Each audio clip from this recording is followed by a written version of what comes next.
Commanders family, an extra special edition, a playoff edition of Next Man Up. Now, we know our players are busy. They are locked in for the playoffs. However, our Next Man Up is going to be somebody that has a ton of experience, that's been there and done that, has 2 Super Bowls, one of the best burgundy and gold wide receivers to ever play the game. Hope y'all enjoy this special edition of Next Man Up. 2, 3.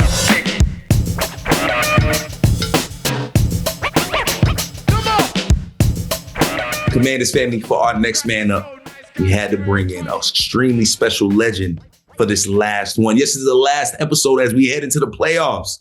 But since we headed to the playoffs, we had to bring somebody that know a little bit about that. 2-time Super Bowl champion, one of the best wide receivers to ever rock that burgundy and gold, if not the best. Welcoming in my guy, Gary Clark. Gary, how you doing, brother? I'm doing good. I was looking for Art Monk. I mean, you was giving such a great introduction.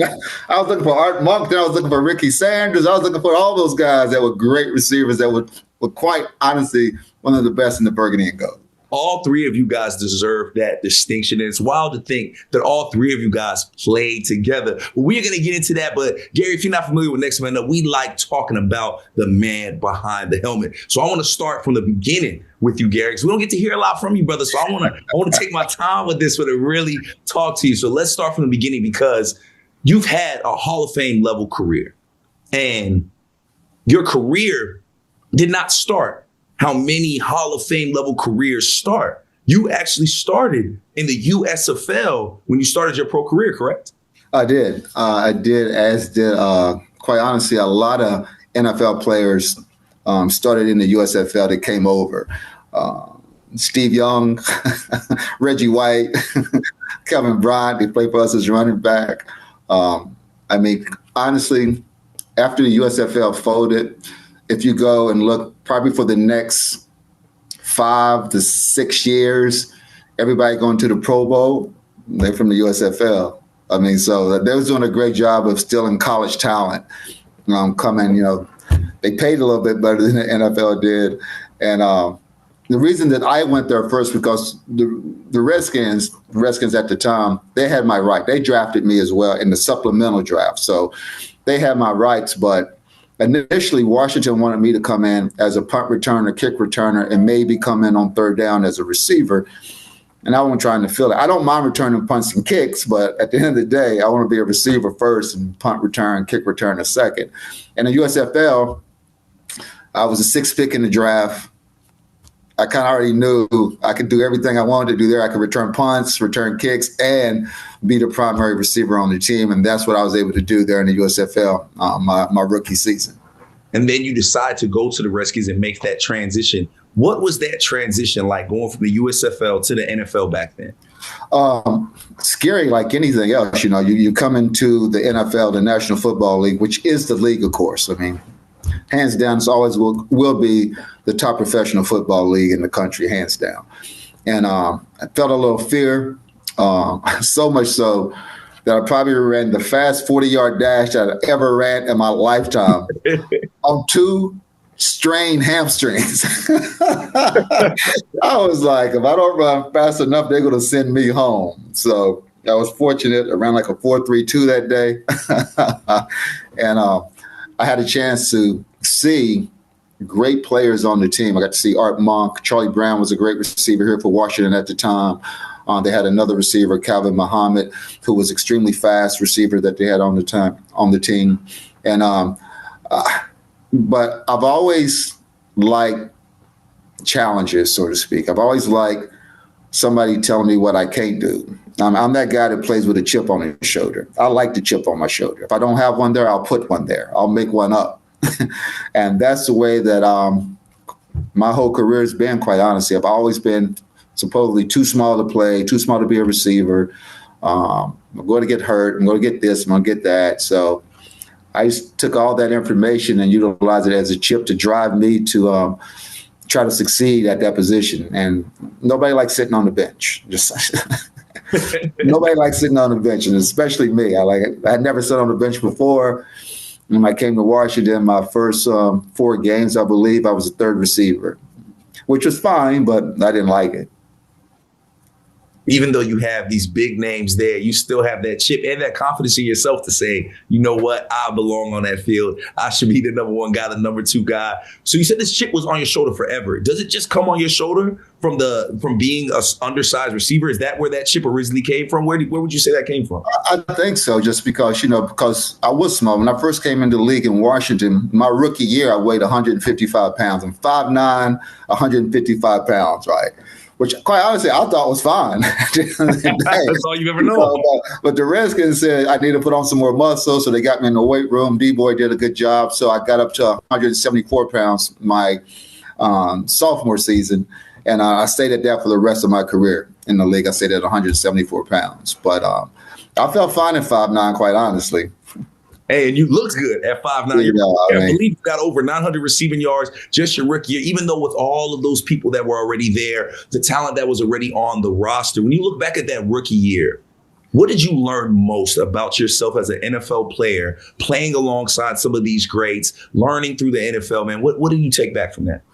I mean, I was so fortunate because we had Art Monk there, who is Art Monk, Hall of Famer, Redskin glory. When you think receivers, you think Charlie Taylor, Bobby Mitchell, Art Monk. That's when you think receiver in terms of Redskin glory. So I was very fortunate that Art was there, and I was very fortunate I had Charlie Taylor as my coach, because Charlie at the time, I mean, he was the best in Redskin history at the time. So, Art has not broke his record yet. So Charlie was the guy. So I'm learning from the best receiver that's ever put on the burgundy and gold at the time. And being able to see those guys and seeing the other players and knowing that I could fit in. Because we had a lot of NFL players in the USFL. And so I saw a lot of those players come over, and I was like, well, I do pretty good against those guys, so I should be able to do pretty good against these guys. And after my third or fourth day in training camp, quite honestly, mini camp, I was like, yeah, I can play with these guys. Don't get me wrong, like our offense was built around Art Monk my rookie season, because he was a guy. He just came off like 106 receptions. That was the first time that's ever been done in NFL history. And Art's the guy for the reason, because he's the guy. So my competitive nature, I want to be the guy. Just what it is. Like, I want to be the guy. And Ricky Sanders, when he came here a year later, he wanted to be the guy. Art definitely wants to be the guy. So when you have that type of competitive nature, but still pull for one another, that makes for a great threesome, quite honestly. And I was just driven, man. I don't like losing, first and foremost. I can't stand to lose. There's nothing. I remember, don't get me wrong, you do learn from when you lose. You do learn from it. But I remember telling somebody, I said, well, I'd rather be dumb, because I don't want I don't want to lose. I'd rather be dumb than if that's the case. But, of course, I never went undefeated here in Washington. We had a chance to do that, but it didn't happen. But we should have. 92, the 91 season, we should have went undefeated. Definitely should have went undefeated. I'm still mad about that. I know it goes up every time we talk. So let's talk about that season. You say you should have went undefeated. In your opinion, what went wrong to make it so that you guys could not go undefeated that season? What do you think happened in that game where you guys took that loss? Well, we were feeling ourselves. That's the first mistake typically that happens with everybody. At some point in time, when you start thinking you're better than what you are, typically somebody shows you on any given Sunday, you better be playing like you're playing. And that's what happened. Like, they threw a Hail Mary pass in the first half, and the thing bounced through three people and falls in the receiver's hand. I was like, are you kidding me? Are you kidding me? If you take that away, we win that football game. And we played the Eagles later on in the year, and Joe pulled everybody kind of after the first half, though I still ran in. It's just me being there. I was like, I don't like to lose again. I don't want to lose to anybody. We probably would have beat the Eagles. We should have won 15-1, worst case scenario, but if Joe wouldn't have pulled everybody. But, he's the brains behind the system for a reason. He don't make sure to get no players hurt, and that's why Joe Gibbs, in my opinion, is the greatest NFL coach to ever coach the game. I don't think anybody here would argue with you on that one. Let's bring it back to Art Monk. You talk about that healthy competition you guys had. You guys all wanted to be the best, but you're coming in as a rookie. Art Monk is your veteran. What did you learn from Art Monk? Because you said there was that competition there. However, you guys all wanted each other to succeed. What did you learn from Art in that rookie year? Yeah. Like anything else, like I shadowed him. If Art turned around, I was right behind him because I wanted to look at what the best receiver on the team was doing. And honestly, his work ethics, his discipline. I mean, there's a reason why Art Monk was the top receiver in NFL history at one point in time until Jerry broke his record. His work ethic, it was unbelievable. Like, Art's the one that got me and Ricky going to George Mason University to run the hills. I mean, I had my own workout program, but Art took us to another level with his workout program that he was doing. And he didn't. It wasn't like he was asking us if we wanted to do it. He was telling us we were going to do it, which also tells you his leadership because he's a man of few words, as we all know. And he was the type of guy scored touchdowns, just let the ball drop, been there. It's like, act like you've been there before. I didn't really do that often. Like I had never been there before. But Art Monk, I mean, he is truly one of the best receivers in Redskins history, without a doubt. I mean, I'm a big fan of Charlie Taylor and Bobby Mitchell, but you have to put Art in that same conversation for sure.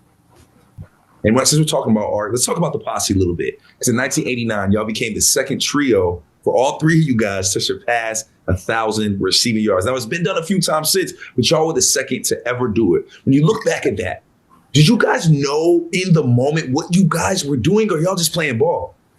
Well, we're definitely playing ball, and at the end of the day, they didn't hand us the keys until mid-season because we always was a run first, throw second team. That's what we always was. We had Rigo to start off with, then we had George Rogers, but at some point in time, Joe, he's a great manager of the game and manager of the team and understanding what's taking place. So once he gave us the keys, first of all, we started winning games. We ran off like 6 or 7 in a row. And we were the second trio, but we're the first that had 3 wide receivers do it. Because typically, at that point in time, like typically you had one really good receiver. You had a second receiver that would put up like half the numbers. But when you had three receivers to catching 70 or more balls, actually Art and Ricky caught 80 balls that year. 80 balls that year. All went over $1,000. I caught 79. I was close that last game. I was right there in front of him. He should have threw me the ball. I was right there in front of him, man. I was waiting for 5 yards. Just throw me the 5 yards. I get the 5 yards. Just give me. It's 80. I had 80. I've never had 80 already. Not that I'm mad about it or anything. I'm not upset about it. But I'm sure. I mean, be honest, Gary. Be honest, right? That has to be like a little something, right? Because again, yes, you want your partners to do well. Yes, you guys are all rooting for each other. But again, you want to be the best. They want to be the best. Does that stick with you a little bit, not being able to get past that 80? Oh, yeah. Look, I was right there. He running, scrambling. I'm in front of him. Who's going to be a better receiver after the catch? Me or the quarterback? I'm going to be better, Rip. You're not going to get more yards than me. Just throw me a little 5-yard pass. Even if I just got tackled at 5 yards, at least I had the 80. We won the football game, which is always the most important part, though. Yeah, that's why I love talking to you, man, because there is nobody more competitive than you, my man. But that is great to hear because you are so competitive. So let me ask the competitor. You got the shades on, man. I feel like I got you in the zone. You mentioned it, and I'm glad you mentioned it for me because, again, the trio that y'all were all receivers. That had not been done yet. So let me ask you, the horse's mouth himself, are y'all the best wide receiver trio in NFL history? You don't have to finish the statement. You don't have to finish the statement. I mean, you knew I was going with it. I mean, like, pick your poison. Yeah. And at the end of the day, because, when you got great receivers on the team, like, for example, Terry for Washington, great receiver, like, unbelievable. He's going to break everybody's record. Just going to. He's just going to, right? But he wants the ball. You got to give him the ball. It's just what it's going to be, but he gets doubled. So what we looked at, and we're always this way, if you didn't double us, we took it as an insult. If I didn't get double teamed, you would have singled me, you lose. You're not going to win that bet. You just got to hope I drop the ball. That's all you got to do. Just hope I drop the ball. Because you're not covering Ricky Sanders. You're not covering Art Monk. You're not covering those people one-on-one. That's not going to happen. Don't even think about trying to cover me one-on-one. That's a waste of time. You're not going to win that battle. You got to hope I drop the ball. And Ricky Sanders, who does not get the credit that he deserves, might have been better than me and Art. Ricky, well, then think about it. Terry just broke Ricky's record for touchdowns in the season. Ricky had 12. Art never got 12. I never got 12. Ricky got 12 in a bad season. Like, we didn't even go to the playoffs that year that he got 12 touchdowns. He was a bad boy. Super Bowl 22. He crushes. He's a break lens wine, right? He crushes it in a quarter and a half. Come on now.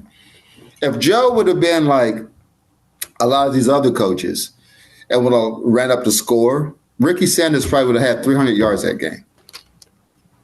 He had 189. Not that I'm counting anything, because I should have had the 189, but I didn't.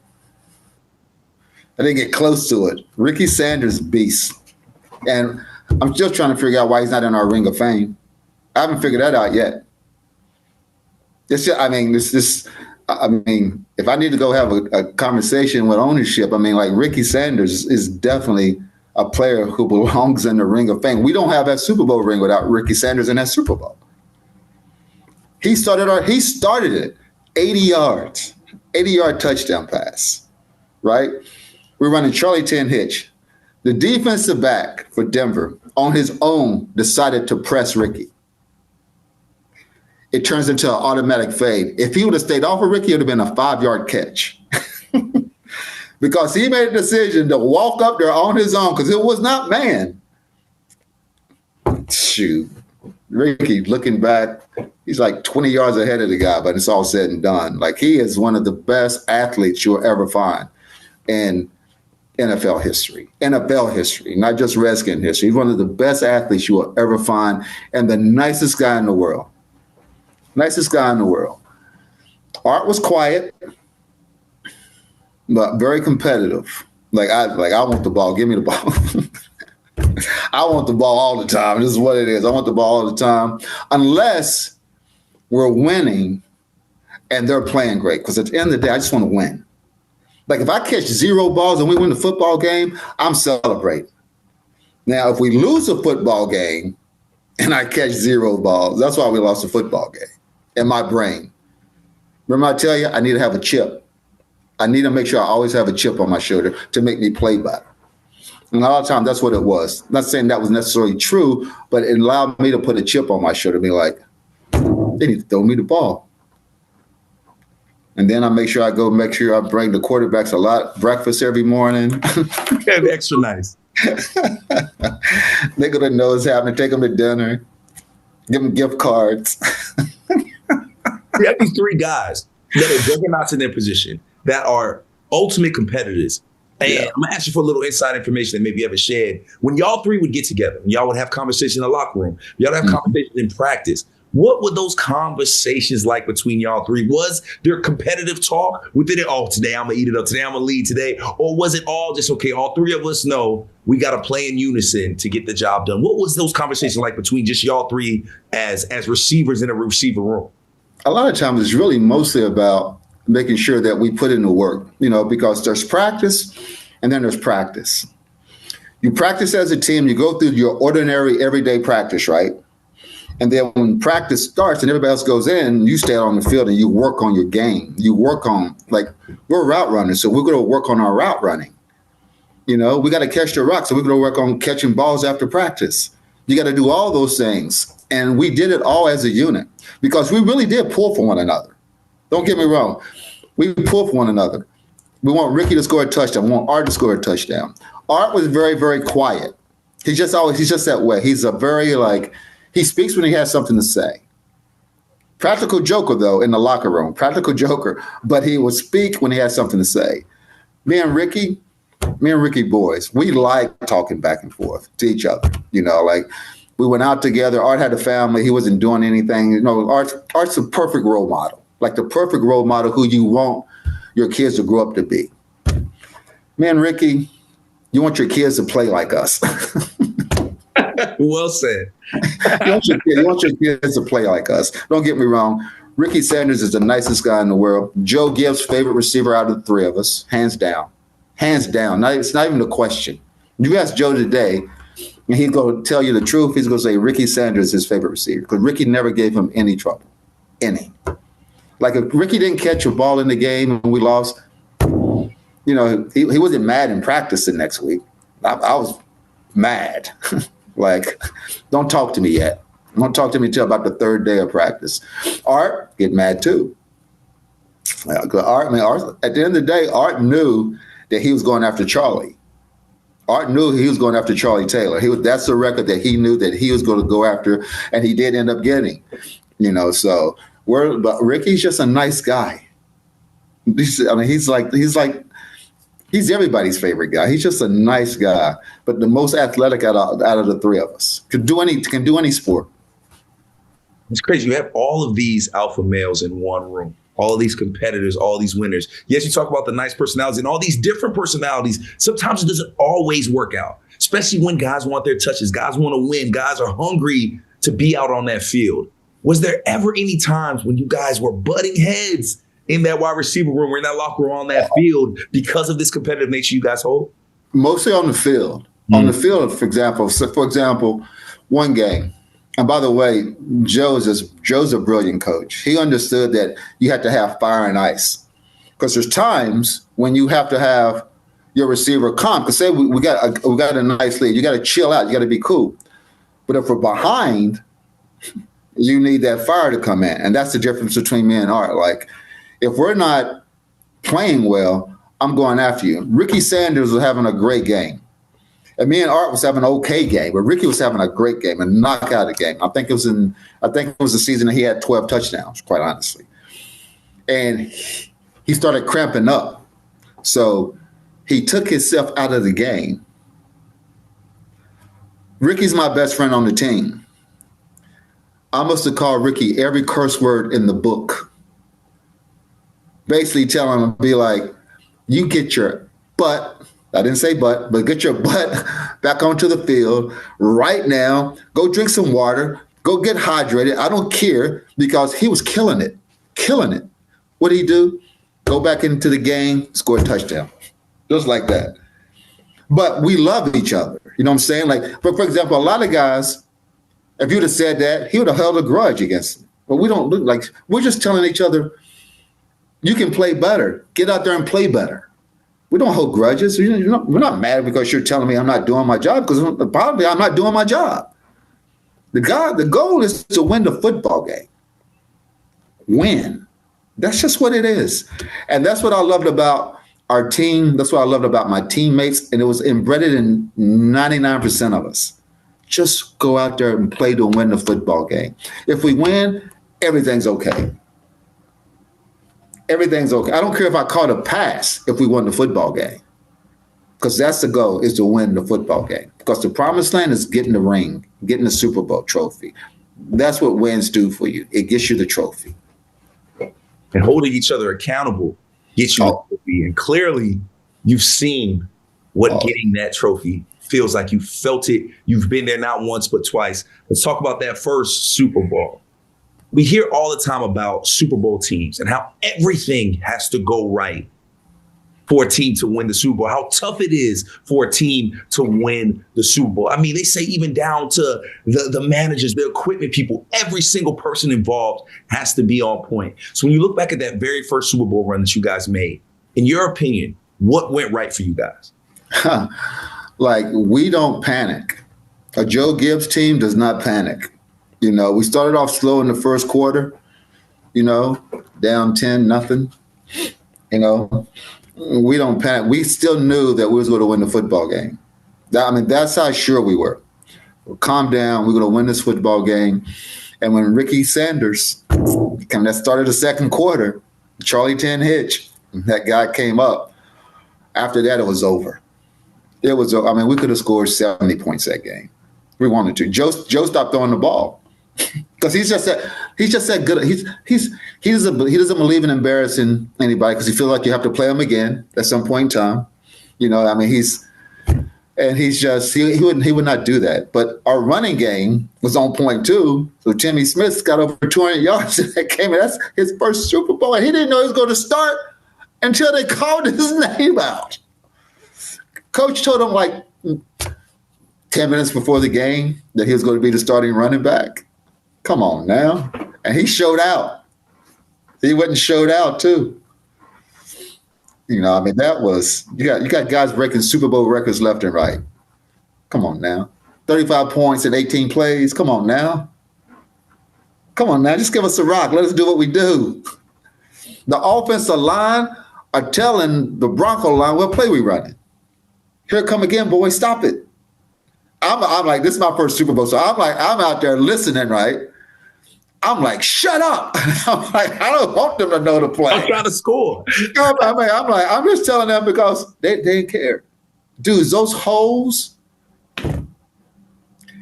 Shoot, my mom could have ran through those holes. They were so wide. Those guys, the Hogs, man, they were just a whole nother breed of animal. And it was just a great time to play football for the Burgundy and Gold. We got the best fans in the world. They travel well. They're always behind us. They're always there to pick us up when we need to be picked up. Our 12th man was completely a part of our game. And now it's nice to have the 12th man back. It was nice going to a game. We're seeing that cars are parked all the way back to the other road. And fans are staying in the stadium the whole time. And then you can look down and there's only a few jerseys of the other team as opposed to half the stadium being jerseyed of the other team. I'm so excited about this season. I love our quarterback. I love our receivers. I love Terry McLaurin. I'm just a huge Terry McLaurin fan. He gave me an autographed jersey at the last home game. I got an autographed jersey. Actually, the autographed jersey came in the mail because they wouldn't let Mr. McLaurin bring it into the stadium. How are you going to not let Terry McLaurin's dad bring a jersey into the stadium? I don't know how that happened.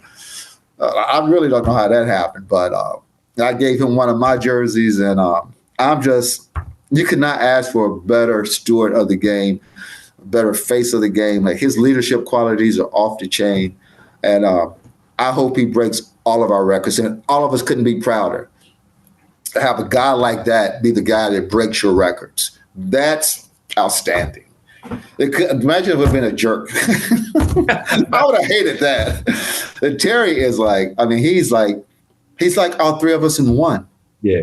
Like, he has art, calmness. He has Ricky's hands, and he has my passion. He keeps the passion with them, but he wants to rock.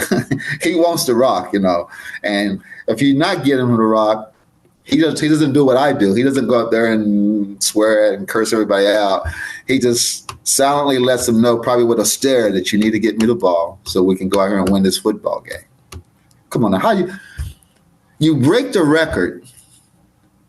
That's the way you break a record. You got to score a touchdown. That's the way you break a record. Right? Yeah. Oh, man. And I won. We had like a little bet in our suite that we were in, right? Because I went to the game. I went to the game. And that's what I bet. I said I bet that he would score the 13th touchdown to be the all-time in the individual season person that scored the most touchdowns, breaking Slick Rick's record. And Ricky could not be happier. That's what I mean. Like, we're all about family. And to us, Terry is like posse. That's the way we look at him. He's part of the posse. Oh, I'm sure Terry would love to hear that. And to me, that's what's so cool is the way that the OGs, the legends, interact with not just the stars of the team, but everybody top to bottom on the team, the coaching staff, the trainers. It's been so cool to see how those legends really take pride in helping out the next generation of Burgundy and Gold. So you've known Terry for quite some time. Yes, this season he is having his best season of his career, but we have seen a lot of ebbs and flows, ups and downs with Terry as he's had different quarterbacks, different offensive coordinators, different coaches, different team names. He's been through a lot of stuff. Through this time, As you've had this relationship with Terry, man, what is some advice? What are some of those conversations you've had with Terry that I'm sure have helped him get to this point? I mean, it's just, I'm probably like a fanboy when it comes to Terry. Like, I'm one of his biggest fans, quite honestly. Just the way he's always handled himself. For him to reach out to me to have a conversation about that spoke volumes to me. Like, a lot of players, they don't do that because they're like, it's my time. I'm the guy. I don't need to talk to anybody else because I'm the guy. And Terry, no, I mean, he sit there and reached out and spoke with me about football things, about things off the field, about, what do you do when football's over? Like, we didn't think that way because we never thought football was going to be over. I mean, we just didn't, which it's going to be over for everybody at some point in time. It's just what it is. But Terry, he's a young man, and her parents are stars, by the way. His mom and dad are just spectacular. So I can see why he's that way, quite honestly. They're spectacular people as well. So, I mean, to be the best receiver on the team and not be intimidated by the legends of the game speaks volumes to what that player is. Like I said, like when he reached out, I mean, it caught me completely off guard. It caught me off guard when he reached out to me because I was already a fan, because I don't care who you are. When somebody's coming on your records, you pay attention. You just do, because it's been like 30, 35 years and nobody's came close to anything that I've done. So his rookie year, he missed it by a catch. That's crazy. And I think he might have missed it by like a yard or something like that as well in terms of the yards part of it. But he's made up for that ever since. He's just a quality guy. Again, like I said, his parents are quality people. Talking to them, you understand why he is so special. He's a special guy, spectacular in what he does and how he goes about doing it. And his work ethic. That's what you see. Like, when you go to the playoff game, watch him doing warm-ups. He's the first one probably on the field and the last one to go into the locker room before they come back out, catching a rock, working on his route running. His hands are spectacular. His route running is spectacular. And when you need it most, he shows up every single time when you need it most. And we needed that win against Dallas. It's just because it's Dallas at the end of the day. I don't care that we're going to the playoffs. You need to go into the playoffs with a winning record on a winning streak. People that have a losing streak going into the playoffs, they tend to lose. Like, I'm not saying the Steelers going to lose, but they're on a losing streak. And I won't be surprised if they did, because all of a sudden you start to doubt things. You start to doubt yourself. Terry McLaurin never doubts his ability to play football. He knows how good he is. And like me, I think without the profanity or yelling at everybody or yelling at the coaches, he is driven by wanting to be the best receiver in the NFL, period. Not the second best, the best. And he's going to drive himself that way until he's recognized as the best. Much like yourself. And you look at Terry and the season he's had, it's been so special. It's been so magical. And it kind of exemplifies what this team has done this year, because those are the adjectives being used for this season. Special, magical. And you have made it to the promised land again, not once, but twice. Now you're looking at this team going to the playoffs for the first time since 2020. When you look at this team and the special things that are going on, and you look back at those two Super Bowl teams you were a part of, do you see parallels there? Do you see similarities where you say, okay, we might be able to do this year? The similarity that I see is they take things down to the end and they win. They win. We didn't care if we won pretty or won ugly. We just wanted to win. We don't care if we scored 50 points or we scored 3 points. We just wanted to win. If we beat you 3-0, 3-2, we win. That's the way we looked at it. So what I love about this team is they're going to beat Tampa. There's no doubt in my mind they're going to beat Tampa. They are.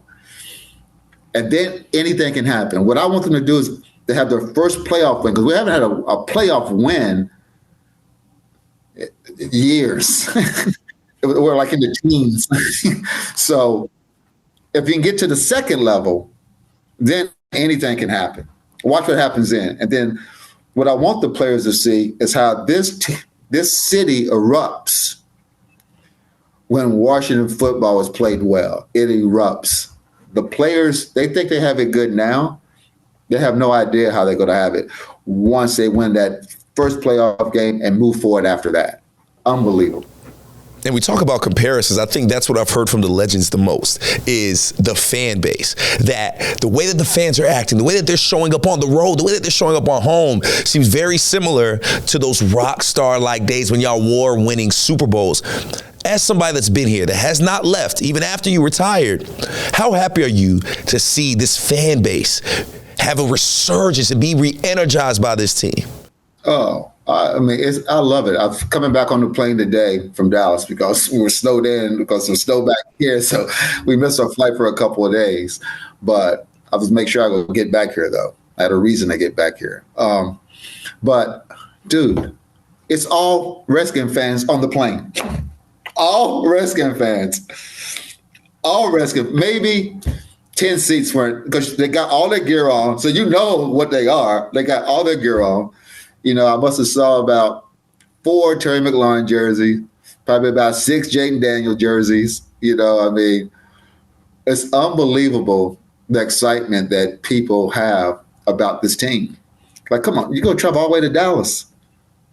Cold weather. You go travel all the way to Dallas to watch the game. No telling what type of seat you was going to have, you know, and they still come out and come. You know, and even the Dallas fans had to give it up and be like, we hope you guys take it to the show. And that, I mean, coming from a Dallas fan, that shocked me. I was like, I hope we take it to the show too. Look, I'm saying we, but I hope they take it to the show as well. Well, it is we when you're involved because of all the things you have done in the burgundy and gold jersey, in your Redskins jersey. And we love talking about the Commanders now, but of course we are here to talk about you. And Gary, I loved hearing you give, you know, your fellow teammates all the love that you did. And I hope I didn't gas you up too much on the intro when I talk about best receivers to wear that burgundy and gold. But to me, what was so impressive about you, Gary, is you did what you did in a league where the size that you were was not, that wasn't the prototypical size for a wide receiver. We see a league today that's a lot different than the league that you came in. And I look at somebody like you, I look at Santana Moss, look at Steve Smith as those pioneers for the position, especially those guys that were smaller but could line up anywhere on the field and do it all. So, Gary, I don't know if you've been asked before. I'm going to put you on the spot right here now. If I were to ask you top 5 small receivers in NFL history, 1, would you put yourself on that list? And 2, what other 4 guys would be on that list with you? Ricky Sanders would be on the list. Who else would be on the list? I love Santana. I love what he did. I mean, that boy come out and straight up play and Cowboy Killer. I mean, when your nickname's a Cowboy Killer, that really lets you know how good you are. And he did it a long time, too. Who else would I put on that list? And it doesn't just have to be Redskins or Commanders. No, I'm just trying to think of guys that fit into that size point. I mean, Jerry was over 6 feet, so Jerry doesn't fit into that size point. But that boy could play, obviously. The kid from Cincinnati, kind of bad boy. He ended up going. What was his name? Kid from Cincinnati. He could play too. He talked a lot of trash. Not Ocho, because Ocho was above 6 foot. Ocho was above? I didn't think that. Ocho was about 6 foot. Yeah, I'm pretty sure. I mean, that might have been a lot, but I'm pretty sure Ocho was in that 6 foot range. I didn't realize but that. A bad man nonetheless. Ocho, I enjoyed watching him play. He moved like a smaller receiver, so I get that because of his footwork and route running was just so rare for somebody that size. I understood why you thought that. No, it's not so. But quite honestly, I'm happy with just Santana and Ricky, quite honestly. I like Ricky Sanders. Like I said, this is how good Ricky Sanders was. I mean, I'm always a guy that I pride myself on trying to think 3 steps ahead of everybody else. That's just how I am. Like I saw how good Ricky Sender was the first day of practice. And I went and made sure that we became roommates outside of I say, Rick, we should get an apartment together. So every night when Ricky went to sleep, I went out and trained. I wait till he go to sleep. I would wait till he go to sleep, and I go out and put in more work because he was just naturally gifted. And when you got a guy who's naturally gifted, now Rick would have took his natural gifts and then tied it in with my work ethic. Now I don't know if anybody can touch him then, because I'm just a grinder, man. Like, at the end of the day, I want to be the best, and I made a promise to myself when I got here. When I saw Art Monk and I saw Charlie Brown, the promise I made to myself was, I'm going to be the best Redskin receiver number-wise. Why I'm here. I'm going to be the guy. So what Terry is chasing now, he's chasing my first 8 years. What he's chasing is Art, because Art's all time. But Art was here for like 14, 15 years, maybe 16 years. But my first 8, why I was here, you can go do the math. You can go do the math. Catches, yards per catch, touchdown. You can go do the math. I'm going to come up at 8.4. It's going to come up because I'm driven that way.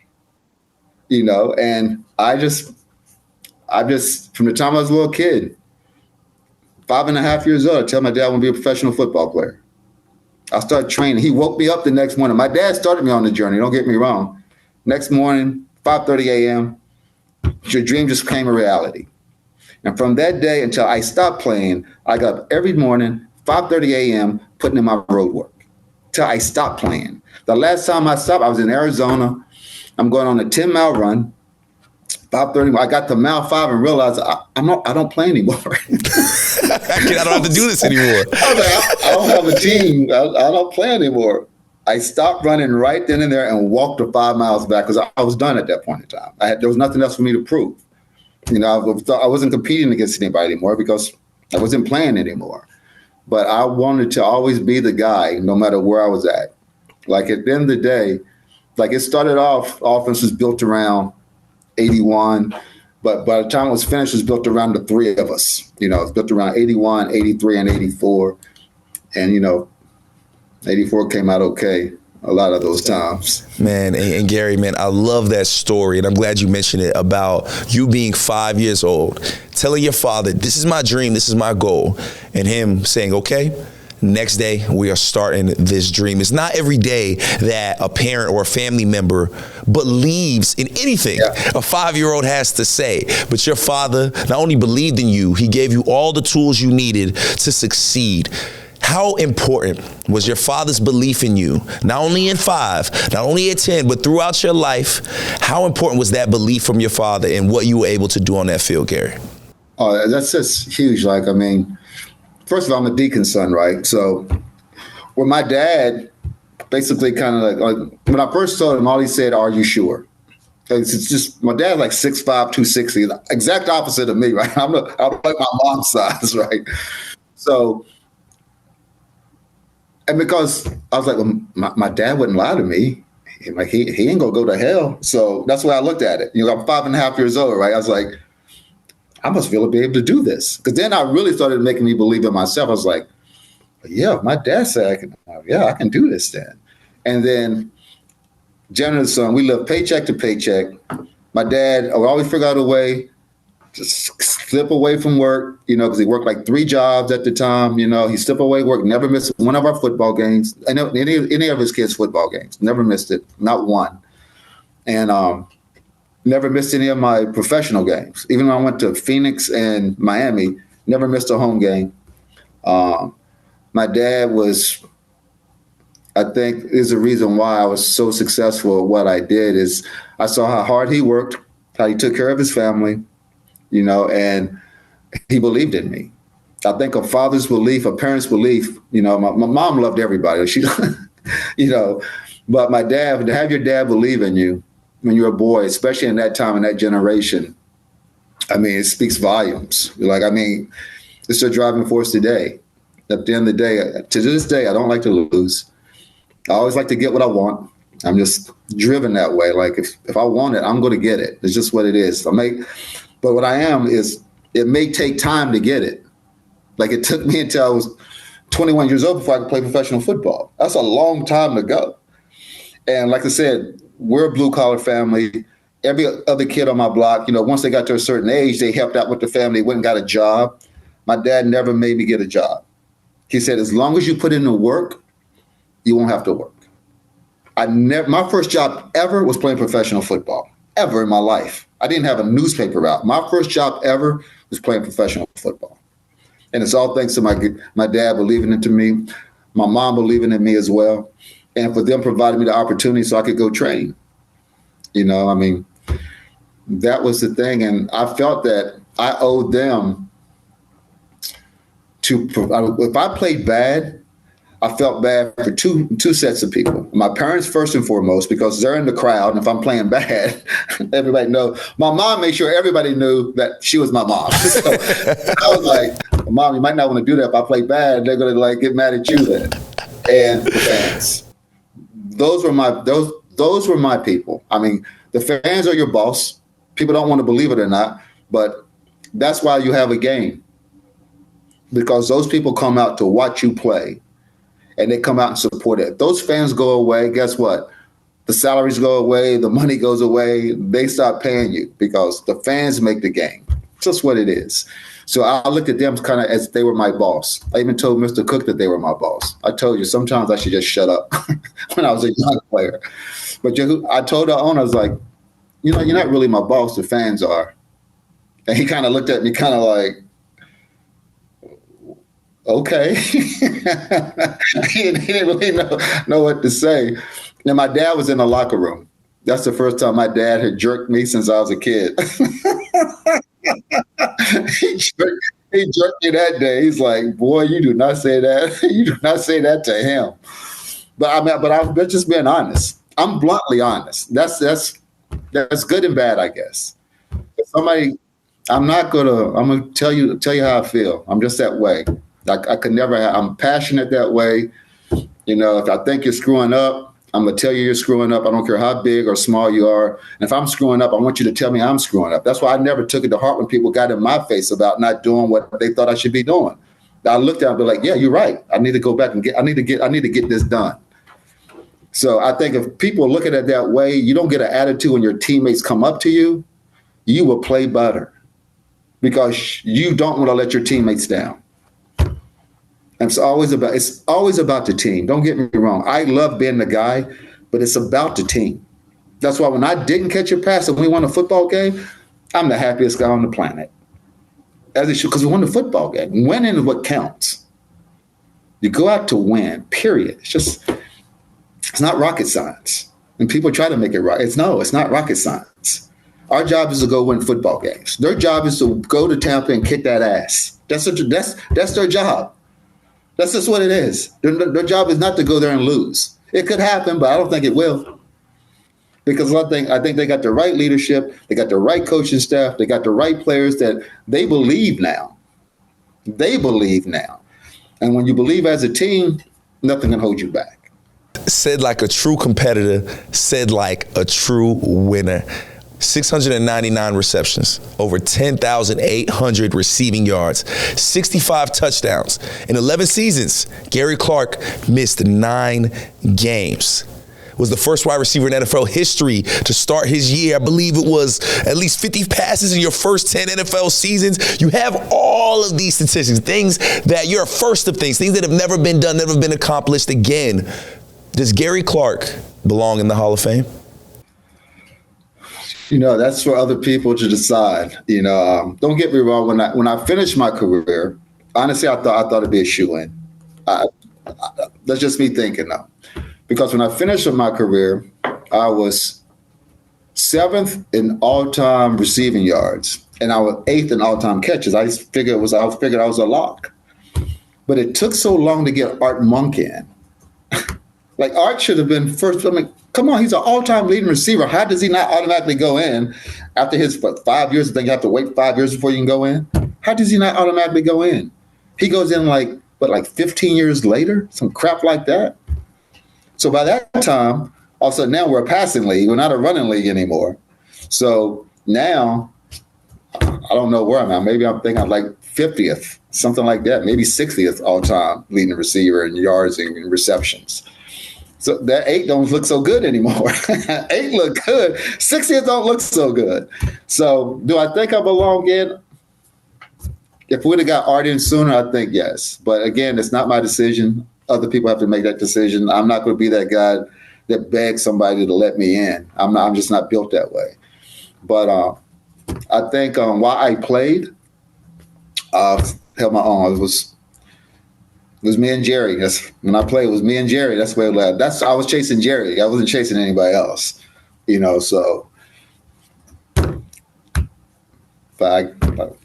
I don't know. I guess if I get in, I get in. If I don't get in, I don't get in. Gary, I tell you what, man, you ask any Redskin, any Commander fan, they will say you are a Hall of Famer to them and that you belong in. And Gary, I got a feeling that one day it's going to happen, man. Things are changing around here, and you have been a big part of that, man. We appreciate you being involved with this team, sticking around. I could tell there's a new love of resurgence, not only from the fan base, but from the legends as well. So we appreciate that so much. But like I said to start the show, Gary, this is all about you. So we've talked Commanders, we've talked playoffs, we talked about history, but one thing that's so impressive to me about you is that you weren't just a winner before you made it to NFL. You weren't just a winner when you got to NFL, but even after you retired, you have found ways to win in a bunch of different ways. So I want to give you a chance right now to bring your partner in, and let's talk about the things you got going on right now off the field before we let you go, if that's cool, Gary. I appreciate that. I'm going to give a drum roll. There you go. So with the NIL coming in now, and trust me, people would rather listen to her than listen to me, because what she's doing with the NIL, like from the education platform, like we have legends that will be training these kids because these kids want to play eventually in the NFL. And at the level that we're at right now, like as a receiver, I'm going to know more than 99% of the people that you talk to moving forward. I'm going to know more than your college coach, because 9 times out of 10, they never play at this level. They don't have the experience at that level. And they damn sure wasn't me at that level. Now, only was a few were when I was playing, like only 7 and 8 before me were. But the education piece is important as well, like understanding what to do with your money when you're done, while you're playing. Like a lot of us made mistakes because we're blue collar kids. We don't know about money. We don't know how to handle that money. So most of us, and we know we didn't make the kind of money that they make now, of course, but that money, you make one mistake and it's gone. Like, perfect example, I'm 62 years old and I'm still working. Terry McLaurin would not be working at 62 years old unless he wants to be working at 62 years old. This is what it is. So what I did, I surrendered ourselves with some great people, some great individuals. We created this platform that I'm going to let the young lady explain it to you. And you're going to be impressed because she's like you, like you're cerebral. You're very cerebral. That's why I don't like being beside you too much, because you're smarter than me. That bothers me a little bit. But you're going to see she's cerebral. I'm going to let her explain what she does with our platform that's going to change these kids' lives. And you're going to see a lot of kids that we train coming to the league. But when they come out of the league, they're going to be just as successful. Just as successful. I'm going to turn it over here. Come on, girl. Let's take the chair. Hi, Brian. How are you? Hello. Welcome in the Next Man Up. We appreciate you taking the time to come join us and put some game on us. All right. So heard a lot of great things about you and the show, and just want to share a little bit more. Gary already talked a lot about it. And as hearing you guys talk about what it takes to go from 5 years old to professional athlete, the families, all of that, the fan base is all so inspiring, because it's a long journey. And it doesn't take that one athlete, right? It doesn't take one mind. It takes the whole entire network. It really takes a village. So that's what this is all about, right? How do you bring all these people who is here to support that one person who has a dream, and the the daring personality to go after that, to then be successful. A young person's mind is just developing, thinking about different influences, their friends, the things that friends likes, but also when it comes to being very disciplined, learning from the best, learning from other people's mistakes, and hearing your parents' guidance, and also financial literacy. All of those things are things that Gary and I are working together to make sure that we can put in a way where it's cohesive, it's comprehensive, it's communicating to young people in the language that they understand. Scrolling on social media has trained our brain to think everything has to be dynamic, everything has to be personalized, everything has to be right now, right here, accessible anywhere. And that's what the platform does. Oh, well, we are honored. Thank you so much for jumping on the show to talk about this, man. That is great things that you guys are doing, paying the way forward. Gary talked about helping out Terry, but he's helping out so many other athletes after the fact. Even though he doesn't have to, even though he has all the stats, even though he can just go off on some beat somewhere and have a great time, he is choosing to help out the athletes of the future. Thank you so much for jumping on. Gary, thank you so much for your time, brother. We appreciate you for all that you've done for the Burgundy and Gold and all that you continue to do for this squad right here, man. I can't wait to see you. I know you're going to be in Tampa, brother. I cannot wait to see you, man, and kick it with you, man. Thank you so much for your time. Thank you so much for everything you continue to do for not only the game of football, but just for everybody out here in the DMV. Gary, bro, it's always real talking to you, man. You know we're going to chop it up soon, brother. I appreciate you, man. Love you, Rockstar. Sounds good, man. Commanders family, we hope you enjoyed this extra special playoff edition of Next Man Up. If you want to watch our previous episodes, go check them out on the Commanders YouTube page or stream the audio wherever you get your podcast. Let's get this win in Tampa, baby. This is Next Man Up. I'm Brian Cobra Jr. I'll check y'all next Friday.